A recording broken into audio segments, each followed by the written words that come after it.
YouTube. Ilalagay ko pala yung women interview. Parenting practices from different culture. Okay, let me close this.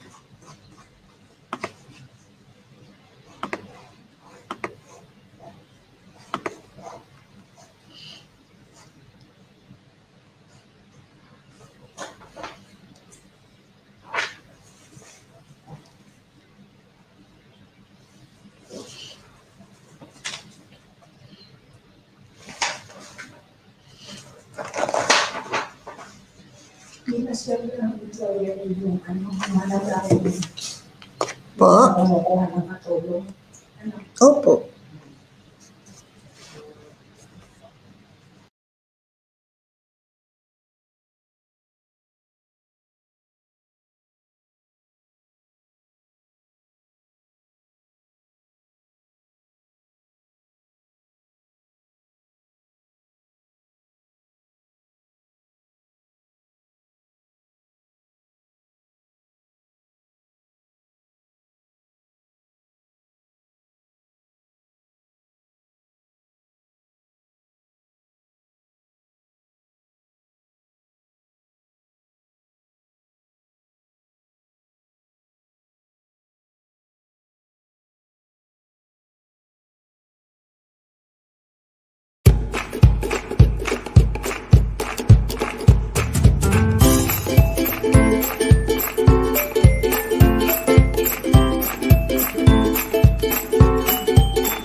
Thank you to my youngest daughter for that Powtoon video. Do you know that Working Moms Academy is a platform that can help you manage the parenting stress of every day? Yes, are you stressed and struggling with parenting? Do you find it difficult to discipline your children? Do you find it difficult to connect with your children? If you answered yes to any of these questions, this live interview with one of our mothers from Malaysia is a must watch for you, because today for Working Moms Academy, we are featuring parenting practices from different cultures. And Malaysia is one of the best countries I lived for how many years? For I think only for 1 year, but I love Malaysia so much. And I was really amazed in terms of the cultural experience, the mix of nationalities, and the peace that the country has. And today, for Mother's Day month, we are learning about parenting practices in Malaysia. And I'm very fortunate to have one of my guests, of course, for this Mother's Day month celebration, my fellow, teacher from Spendless Academy, Gladys Tan. Before I bring her on stage, let me just talk about Gladys. Gladys Tan is a mother of 3 and a Virtues Project Facilitator. She used to work with 2 regional airlines where she developed the care to serve those around her. She learned the 5 strategies of the Virtues Project in 2007 to help her become a good mother. And these strategies help her succeed in many areas of her life. Since 2018, Gladys is conducting workshops and coaching parents and educators in Malaysia and Singapore to bring virtues into individuals and corporates in collaboration with Spendless Academy and Intellect Global Learning. Before I bring Gladys on, let me introduce myself. For those of you who don't know me yet, my name is Wanda Tan.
Apologies for that technical difficulty. I think streamer is playing games with me because of connectivity.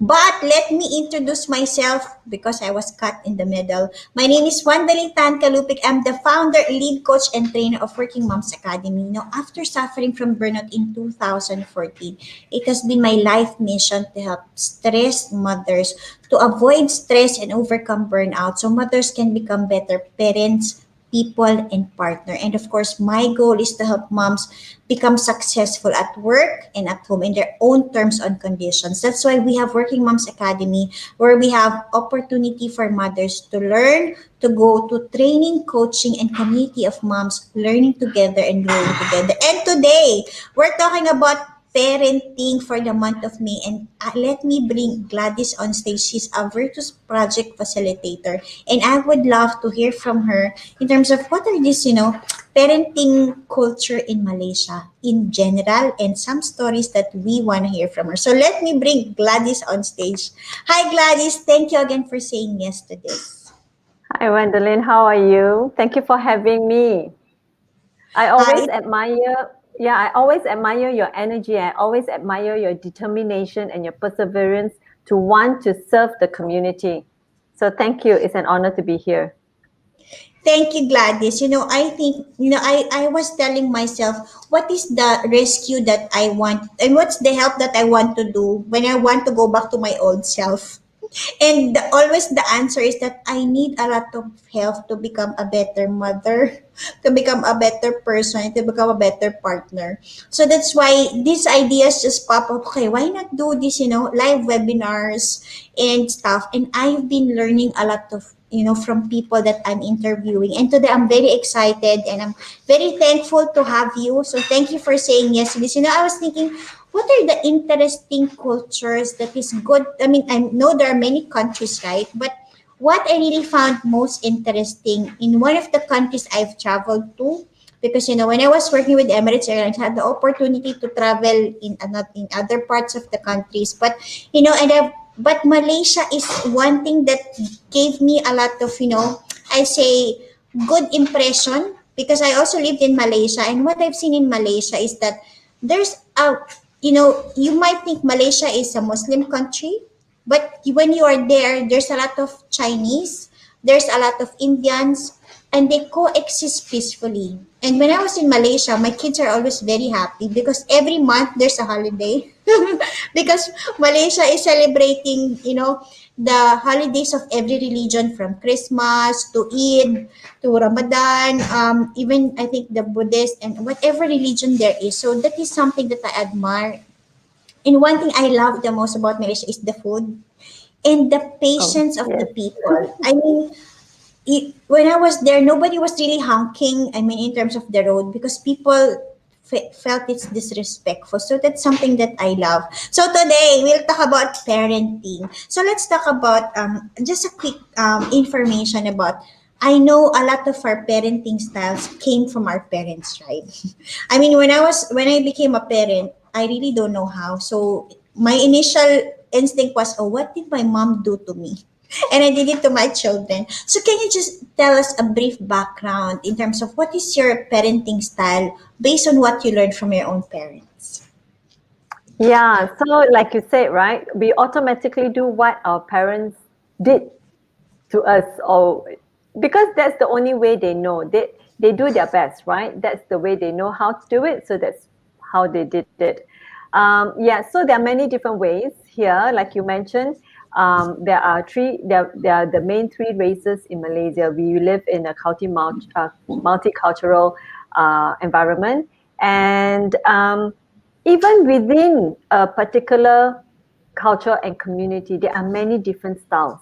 So the parenting styles are so different, so wide and so different. So growing up, I had my mom was my mom and dad was working. We were quite independent because we had to take care of ourselves because they were working. So a lot of things we had to be. We didn't have the choice. We have to be independent. But when I became a mom, I was not working, so I was a stay-at-home mom, and I felt overwhelmed. I was afraid. I didn't know what to do because kids don't come with instruction manuals, right? Not like when you buy a TV or a computer or something, Yeah. you have a manual, or a blender, it comes with a manual. Kids don't come with manuals. So I took up the Virtues Project workshop to help me to become a good parent. But what it really helped me was to become a better person, or it helped me to be the person I want to be. And therefore, then only I think when we grow ourselves, then only we can be a better parent, or be a better wife, or be a better friend, or a sister, you know. So it helped. So with the Virtues Project, I start to talk about the virtues. I work hard in practicing the virtues. So, and that helped me along the way. As life has it for all of us, I've been through a few life-changing events, like everyone. And having the virtues in mind really helped me to ground myself, and remembering to be kind, to be gentler, not only to others, with myself, to be respectful, to be to be determined, to persevere through, to be of service to others, how to maintain my strength, how to be trustworthy, how do I learn to trust again.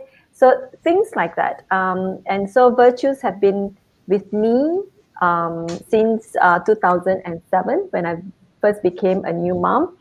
And yeah, and he has helped me very much to be a more confident person and parent. I love what you said. I agree with you. This kids doesn't come with a manual. That's how you wish, right? How you wish there's a manual how to take care, how to raise children, how to stay sane in the middle of the overwhelm with the many responsibilities of every day. Yeah, because times have also changed, right? When we were growing up, like when you and I were growing up, we didn't have the computers, we didn't have the internet, we didn't have Netflix, we didn't have movies after movies, right? At our fingertips. So things definitely had. So of course, when I was a young mom, the kids didn't need all these things. So as they grow older, we need to sharpen our skills more, right? To know how to handle different situations. So what used to work before, in my opinion, don't really work now, or can't really work because circumstances have changed. Things that we did before when we were kids, they don't really do it now. Right now we have the internet. Now it's online schooling. They watch videos for learning and all that. So it's a very different kind of managing, or this caring. Yeah. I fully agree with you. Times have changed. I always tell my children, when I was your age, you will see me on the streets playing. Yes. But now, I mean, everything has changed from the things, what your kids are busy with, from the time, how they do schooling has changed significantly. Even disciplining the children has to change as well. I remember, in the past, hitting children was okay. And it was normal, but I was thinking, when I'm a parent, there was only one time I remember I hit my daughter because I was very upset. I was not able to control myself. But I saw her having a hard time forgetting and forgiving me for doing that. Mm. And as a result of that, I myself took a lot of time to forgive myself. Why did I even lose myself? Why did I hit her? So I think hitting is one of the things that used to be a practice, but it's not there anymore. Can you share, in terms of Malaysia, I remember in one of the conversation I had with the Asian Parent Philippines, because this is one of the sponsors of Working Moms Academy's webinar also. They said, in Asia, in general, hitting is normal. But in other parts of the country, it's a taboo. I am not even sure about Malaysia. What is the concept of hitting? Is it acceptable before? How did it change also now? I think it's acceptable. I think what you're this counterpart mentioned, I think in Asia, okay, I can't say in Asia because I haven't lived in many Asian countries, but I think it's quite acceptable here, right? That's how it has been for generations. And so, yes, it's quite acceptable. I can't say I'm guilty of it, so I'm not going, that's how we know it. Of course, if we can learn more skillful ways, it can be more effective, maybe, right? But that's we want to, in this time and age, we want to look for new ways to handle things because things have changed dramatically, right? But that's one thing that I always tell my kids: no matter how advanced we have become in terms of technology, in terms of thinking, in terms of everything, we have advanced from when I was a child. Nothing, one thing hasn't changed: Mm-hmm. how we are as human beings. Oh. So, in terms of our character, in terms of the virtues, okay, that hasn't changed. And I don't think in years to come that will change. No matter how advanced technology is, how advanced certain things are, how we operate as humans won't change. And that's the difference between us and the machine, because we have emotions and we can show self-discipline, right? How we can speak with courtesy, with respect. How do we show thoughtfulness? How can we be considerate of others' feelings? How do we show kindness to others, to ourselves? How do we face challenges with determination, with creativity, with flexibility, with perseverance, right? So, how do we show justice, fairness? How do we operate as a human being? How do we dress with modesty, with moderation? How do we take initiative? So, all these characteristics, all these virtues, is the core of every human being. That doesn't change. No matter how advanced we have become, that doesn't change. I think that's a good reminder. I mean, we always speak about technological changes, and everything in between. But what we forgot in the process is that a lot of change are, evolving, but what remains constant, we are human being. But we have so much shifted to the human doing that we have forgotten ourselves in the process. Can you just discuss more about this Virtues project? I'm actually interested. How does it work in terms of where do you start about the Virtues project? I mean, as a parent myself, I was thinking, how can this Virtues project help me become a better parent? Can you just share more about that? Okay. So just a brief introduction of the Virtues Project. The Virtues Project was started in 1991 by three individuals. They wanted to do something to counteract violence. So they were thinking, how do we do that? Because in 1990s, it's not so advanced, but still already we had a lot of things, right? And they realized that kids had a lot more in terms of material stuff. There were more educated, parents were more educated, parents had more money, but everybody seemed to be quite miserable, fighting, they don't get along. Anyway, they wanted to bring families together. So they studied the world's sacred texts, and they found something similar in all the sacred texts in the world. And they are the virtues. They are the In all sacred texts, you find the virtues. So, and that's where they started the Virtues Project. And there are the 5 strategies in the Virtues Project. First is speak the language of the virtues. So we want to incorporate the virtue words in our everyday conversation. How do we acknowledge when we see a particular character of the virtue? We want to acknowledge the child. We want to acknowledge anyone for that matter, our friends, our relatives, or even our partner, our spouse, right? And is to use the language in our everyday conversation. Use the virtue words in our everyday conversation.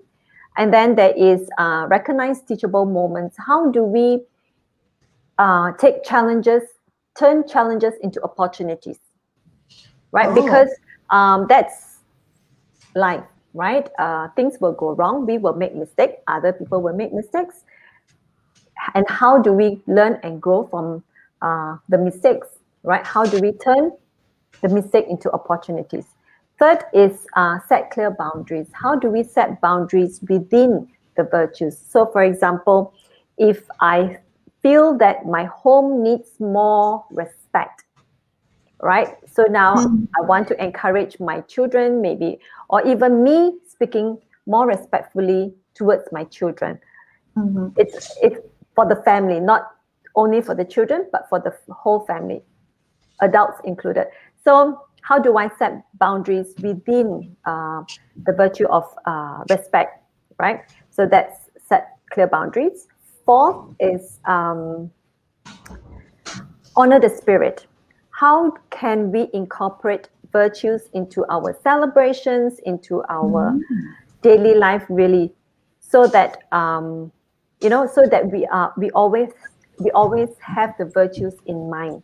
So in celebration, there are many ways. So instead of just saying happy birthday or even writing a birthday card, for example, you can extend happy birthday and I really appreciate your service, or I really appreciate your helpfulness with the dishes and housework, whatever, your responsibility and how thoughtful you are to always be of help.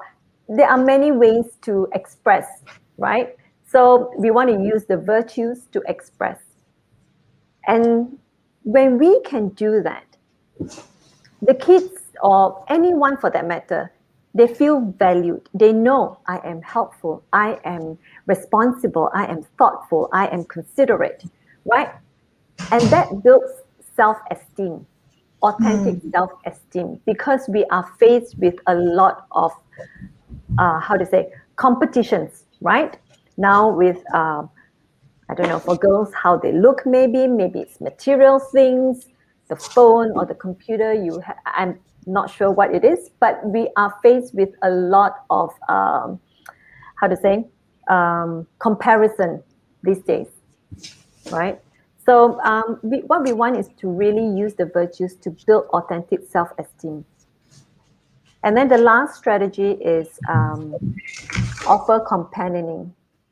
This offer companioning strategy is a counseling-like tool, right? It's to give the person space to express. It's asking the right questions and getting to the heart of the matter so that they express fully, so that they can empty their cup. And then we use virtues to fill their cup, because we don't want the person walking away feeling emptied, because every person has value. Every person, no matter how you call the child naughty or trouble or whatever, right? They are good in that person. And we were all born with virtues. We mm. just have to decide to use it. We just have to decide to put it into practice. It's all within us. Yeah. And so we want to use the language to encourage children to put them into practice. Yeah. So I just want to share something very quickly. I accidentally locked my children out of the house one afternoon. And I think I was on a call. And my 8-year-old downstairs, he was knocking so hard to get me to open the door. And he said, this is your son, the responsible one, the caring one, the kind one, the loving one. He was calling all these names out, describing who he is. And when I finally heard that, and I thought, you know what? It's working. These Mm, words that I use, he is labeling himself as these characteristics, the kind one, the responsible one, So, and I said, I mean, this is the fruit of my labor, I guess. Yeah. So I was very happy that he labeled himself as that. All those characteristics. Yeah. So I have to say, it works. I think as you're sharing those virtues and values, I was thinking, it is and it will work in any other country or in any other modalities of life, from Yes. parenting to the way you manage your life, because it's all about alignment, right, of your values, your virtues, finding it, defining it, setting boundaries for it, and giving the space for you to imbibe and live that. So that's really something that's very interesting and good. So I think this is something that is worth, pondering, worth learning. And I think I want to relate it into, in terms of how have you seen Malaysia? I mean, I know there are different cultures. There's Chinese, there's Malay, there's Indians, there's Indian Malay, there's Singapore Malay. I mean, Yeah. it's a mixture now, right? But how do you think, in terms of, how have these cultures evolved? What is something that is good in the country, in terms of how it has evolved over the years, respecting the values that is in each and every culture and religion? How does it really work? It's tricky. Again, living in a country, even in Singapore, they're multicultural. In Malaysia, it depends who you talk to. In my experience, growing up here, going to school here, in my experience, I had friends from different races, right? Um, and we have Malay children studying in Chinese schools.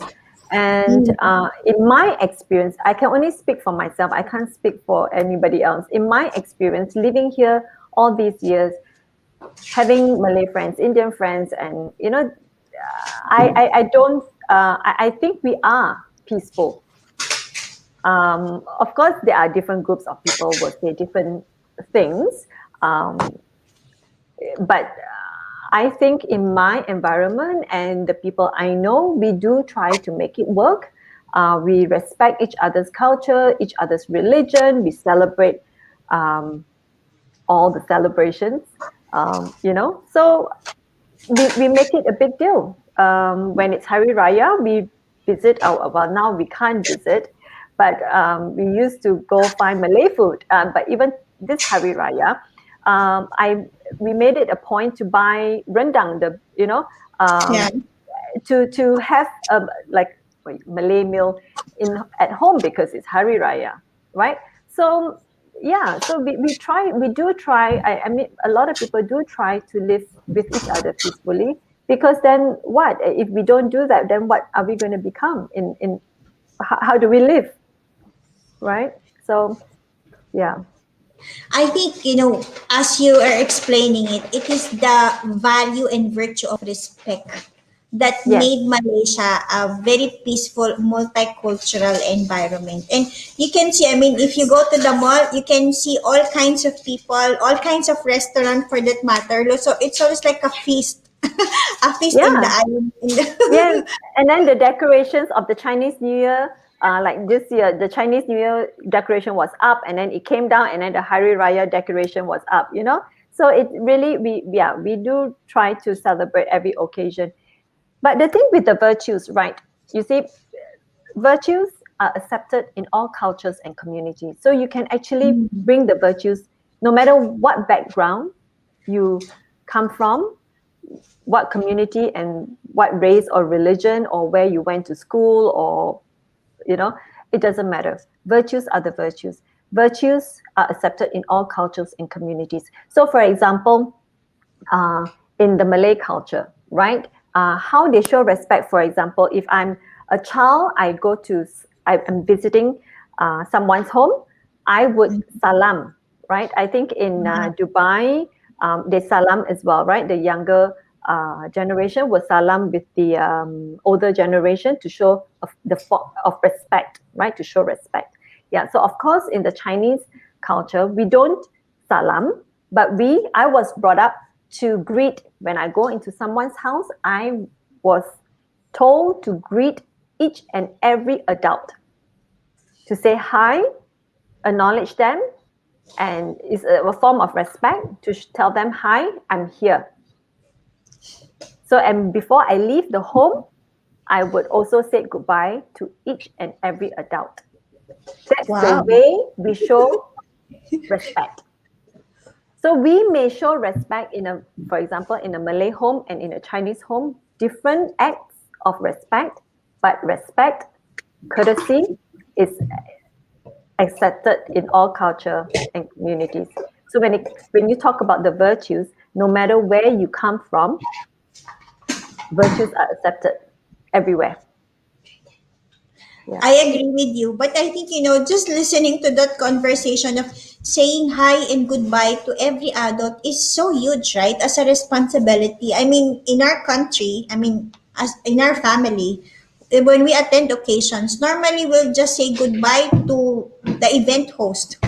But we don't say goodbye to every adult. So that is something that's really interesting at the same time. But Yeah. I think also acknowledging the existence of that person, acknowledging that you are here, I'm here, and I'm living, is something that is yeah, it's good, right? Because it both give you the credit that I am here, you're there, we coexist together, right? And we're both here. So that's Yeah. very interesting. Now, let's talk about your job as a parent, Gladys. What do you think is the most difficult part of being a parent, and how did you overcome it?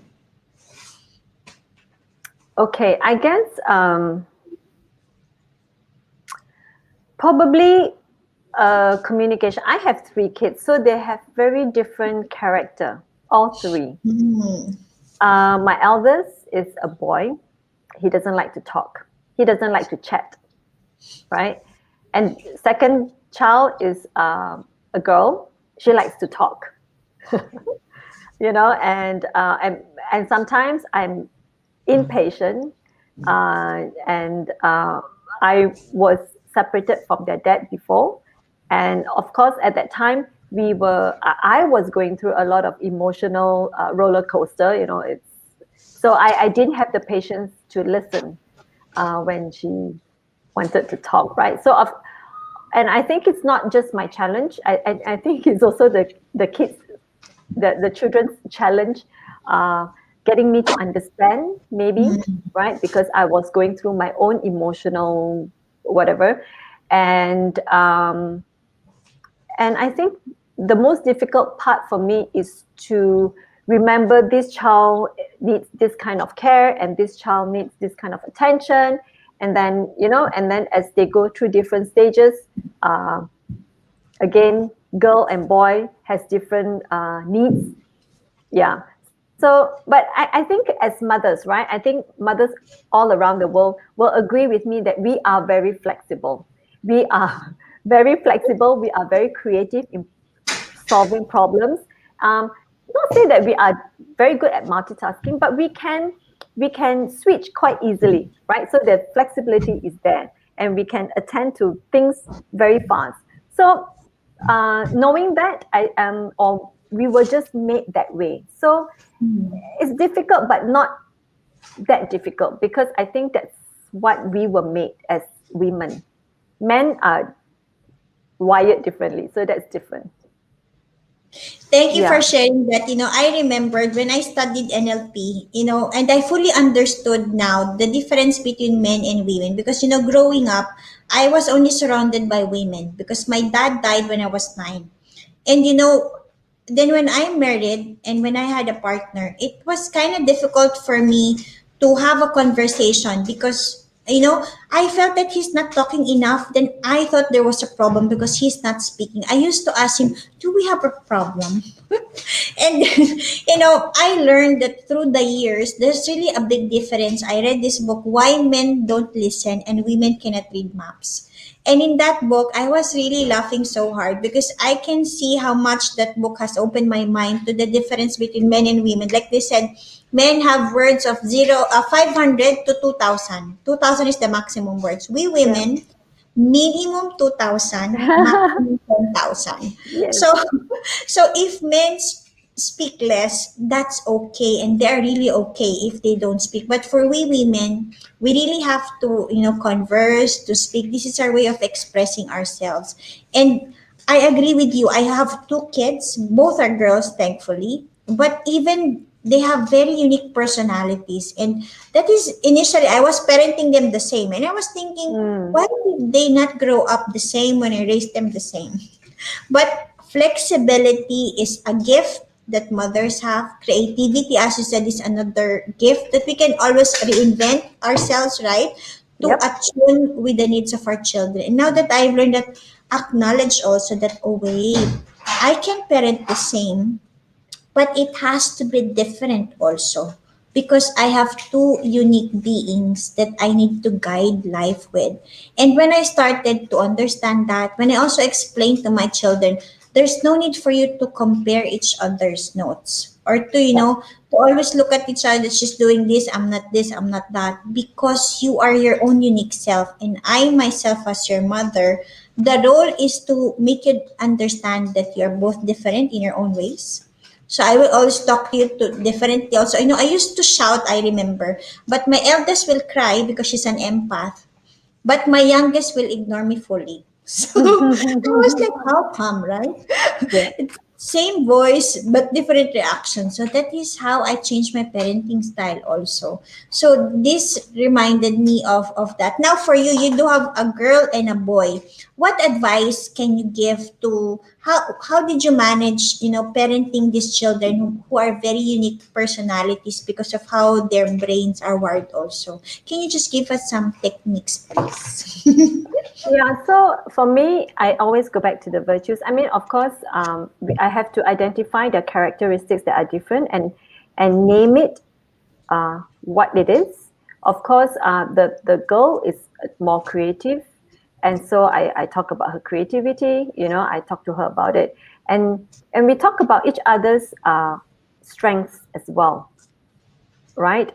So when it comes to creative things to do in the house, I would ask my daughter, or I would ask her to help the brother with some creative stuff, and vice versa. It's really picking out their strengths and naming it and telling them that they have these characteristics within them.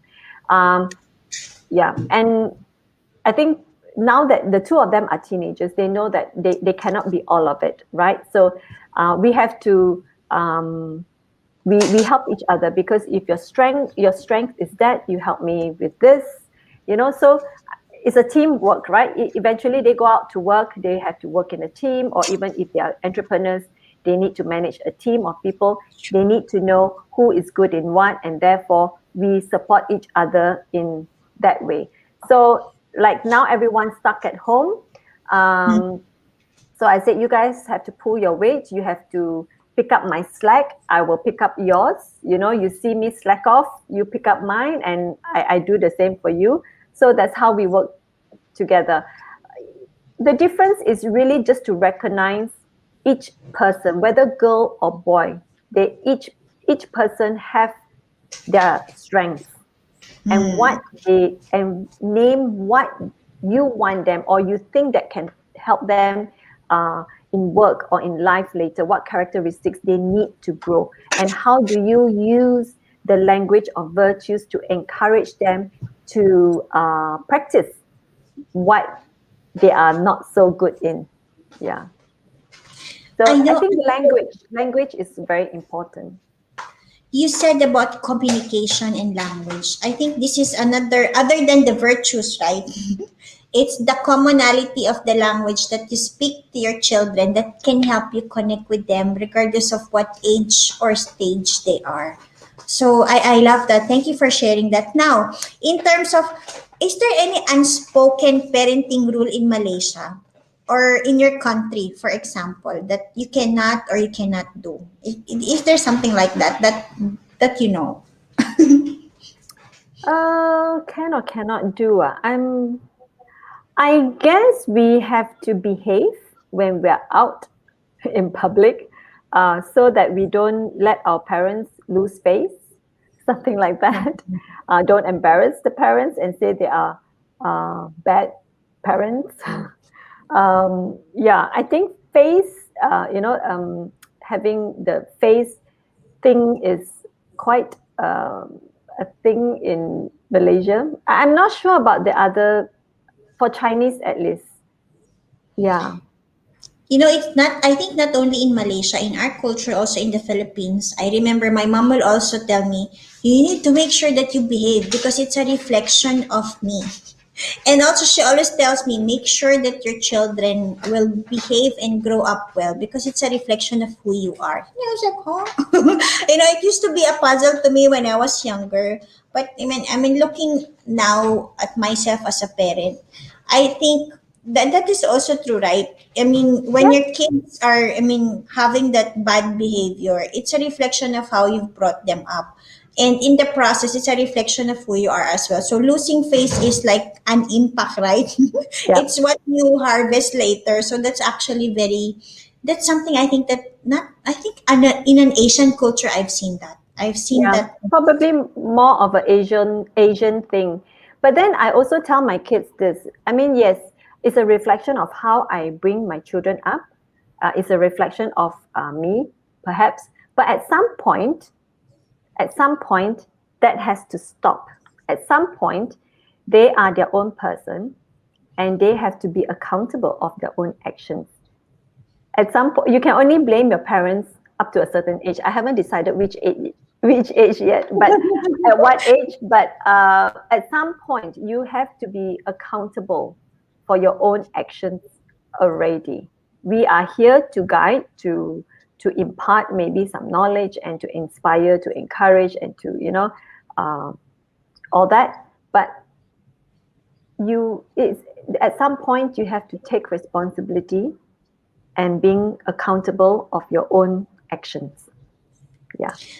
That's very powerful, but I know that's also a very good habit. I mean, and a very powerful principle to give to your children. I remember homeschooling started last year, right? I mean, it has to be on every family because of the lockdown.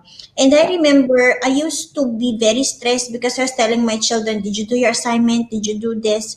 At the same time, they were very stressed of me being all around the place, reminding them all the time. And then at some point, we just had one conversation with my children. I remember I sat down with them. I said, see, I know you're tired of mommy, reminding you a lot. But let Mm, us just have an agreement this time. I told her, I am done with school. I've done my part. There's nothing for me to gain if you don't study. If you look at it, mommy is reminding you not for me, but for you. I was telling them, if you don't want to study, what will happen to me? Nothing. But what will happen to you? So I was telling them, stop studying for me. You do it for yourself because school is never about mommy. This is about your life. This is never about mine. When my children understood that concept, and I actually said, I am not reminding you anymore. And one time I remember my eldest child, she forgot to attend her online class because she was very, kids get distracted with technology, sure. right? Of course. She Yep. missed her class and she was very guilty. She's like, oh, mommy, I'm so sorry. I missed her class. And then she's like, I know you did not remind me already because you said you're going to stop. And I was like, I'm so sorry. I was telling her, oh, this is a learning opportunity. I told her now. Yep. So, what is your lesson here? And she said, I'm going to use my alarm clock now. And then from then on until now, she uses an alarm clock to make sure she is aware of the breaks, of the time she needs to start, the next class, of the time she needs to do her assignment. And that works so much for us. That has been a lifesaver for me. I said, Mm, I could have, established that accountability and responsibility from before. It would have saved my life as a parent and stress. But this is, I mean, what you said is really something that's very good and very powerful. So thank you. Thank you for that reminder. Now we're almost into the end of our session. Oh, I see it's almost an hour. I think talking about virtues, parenting, kids, there's so much to talk about, right? But yeah. can you just share what is the best parenting practice that is in Malaysia and that is in your household that we parents can learn and practice so we can become really better mothers and better parents. I think they in Malaysia is emphasize a lot about to respect the elders, whether the elders of the family, whether parent, grandparents, aunties, and uncles that visit, we make it a point to acknowledge them, even to show respect of the elders. I think that's quite, quite an important thing to impart on children, right? Um, yeah, and so we still acknowledge Auntie Ivy or Auntie Rosie, right? We call Auntie. Whereas I think in Western, nothing wrong with that. It's just different culture, right? In different culture, you practice it differently. They call the names. So I think for us here in Asia, I think even though we don't know the person's name, it's very safe and it's very respectful to say hi auntie or goodbye auntie, thank you uncle, things like that. Yeah, so it is still a very and I think this is what I value most, and I think yeah, I think it's a very important part of showing respect. I like that. I remember in Malaysia, a lot of people are calling me auntie because in the Philippines, I mean, people will call you auntie if it's only your relative. But in Malaysia, Okay. it was very normal for everybody to call you auntie in a way to Yeah. address. So yeah, Yeah. I think that's respect can carry you forward in many ways, from maintaining peace in the family to maintaining multicultural, differences and, thriving in the process. Now, Yeah. Gladys, before we end, how can people, I know this Virtues Project is something that is very good. How can people reach out to you if they want to learn more about Virtues Project? What's the best way to reach you? Can you just say something about that? Yeah, so I can be found on LinkedIn, obviously, and I can also be found on Spenders Academy. I haven't got a website, and I have a workshop coming up on Spenders Academy on the 30th of May. So you can look out for that. Besides the 30th of May, I haven't got any other workshops planned out. But I guess we could be working together in the near future. So maybe I will be able to um, come up with some programs for your platform to support moms around the region and the world.